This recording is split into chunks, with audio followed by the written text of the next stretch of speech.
எல்லாருக்கும் வணக்கம். இன்னைக்கு மகளிர் தினம்.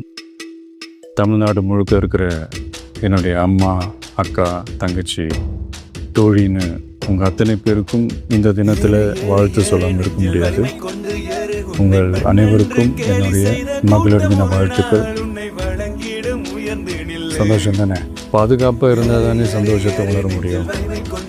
அப்படி எந்த பாதுகாப்பும் இல்லாதப்போ, இன்செக்யூரிட்டியாக இருக்கிறப்போ எந்த சந்தோஷமும் இருக்காது தானே அப்படின்னு நீங்கள் நினைக்கிறது எனக்கு புரியுது.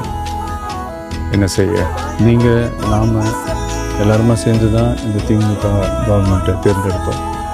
ஆனால் அவங்க எப்படி நம்மளை ஏமாற்றுவாங்கன்னு இப்போ தானே தெரியுது. எல்லாமே இங்கே மாறக்கூடியது தானே, மாற்றத்துக்கு உரியது தானே. கவலைப்படாதீங்க. 2026 நீங்கள் எல்லோரும் சேர்ந்து, இல்லை நாம் எல்லாரும் சேர்ந்து இந்த மகளிருக்கான பாதுகாப்பை உறுதி செய்ய தவறிய இவங்களை மாற்றுவோம். அதுக்கு இந்த மகளிர் தினமான இன்னைக்கு நம்ம எல்லாருமா சேர்ந்து உறுதியேற்போம். ஒன்று மட்டும் சொல்கிறேன், எல்லா சூழ்நிலையிலும் உங்களுடைய ஒரு மகனா, அண்ணனா, தம்பியா, தோழனா உங்களோட நினைப்பேன். நன்றி, வணக்கம்.